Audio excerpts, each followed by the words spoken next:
All right, I'm gonna go over some of the very high level basics of where you can do these in the city.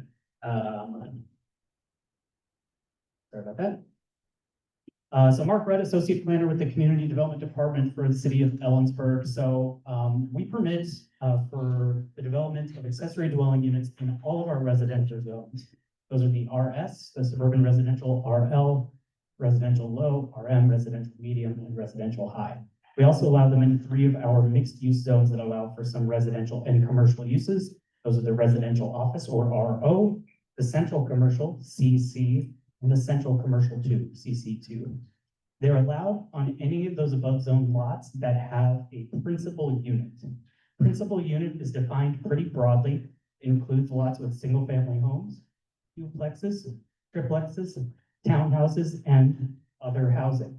So it allows for, I think, a pretty wide range of creativity in terms of eligible lots for that. And up to 2 accessory dwelling units are allowed per lot where they are eligible. Now, there may be some site feasibility that we'll get into in terms of dimensional standards, but that is the baseline entitlement that you would have for that. And those units, like Skylar discussed, they can be either attached, detached, or internal, or because you can have 2, they can be some combination. So looking at how these might be configured on a lot, you've got the blue is highlighting where you have the accessory dwelling unit added onto these lots. So you can do it internal, potentially in an attic if you have the space, go through the permitting process, same with the basement. You can attach it on the rear or the side if it meets things like setbacks, or you could have it as a detached unit. Or you could have, say, the one in the middle and the one at the bottom, because you can have up to 2 units. Or you could have the one that's configured at the bottom there as 2 units itself. Those can be attached to each other, upper, lower, side by side. So again, some flexibility and creativity is kind of built into this in terms of, now there might be, again, some site-specific feasibility that we would have to approach kind of on a project-specific basis. But again, baseline entitlement if you have that zoning. A couple of other things, the max size for the unit is 1,000 square feet of interior habitable area. Our code refers directly back to the IRC definition for that.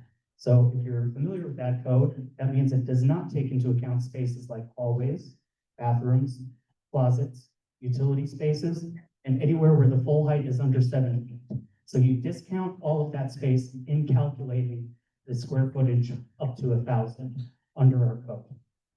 So again, gives you some pretty broad flexibility in terms of the space that you would have there. If it's detached, it's got to be to the side or to the rear of the principal unit. If you're building it new, you can't put it out in the front yard. And it would have to be a minimum 15 feet separated from the principal unit, unless you're converting an existing one that is non-conforming from that standard. But our code currently requires that minimum 15-foot separation. We're considering bringing forth some potential amendments to that, but those aren't kind of baked in at this point. So 15 is the minimum standard. And then for new DADUs, those detached ADUs, there are minimum setbacks from the property lines, 5 foot from the rear, and either 5 or 10 from the side, depending on the zoning, lot size, a couple other things. Unless you're abutting an alley, in which case you can build it up to the alley property line. The height restriction is the same for all the other buildings in the zone, so there's no reduction from the principal unit that would be on the lot. But you are required to meet all of the design criteria that are relative to the principal dwelling units on the lot. So for example, if there's a 10% open space requirement, such as for our single family lots, you have to maintain that as part of your new build. And so that would be the same for if you're putting it on a multifamily, which it would be eligible for, it would have to meet all the same multifamily standards in terms of design. And we would have to look at that again on a project specific basis. But that's kind of all that I have. I'm going to be over here at this table, which was by the exterior entry, if you have any questions on city kind of zoning side. And I will now turn it over to Jeremy Johnston from Kittitas County on this.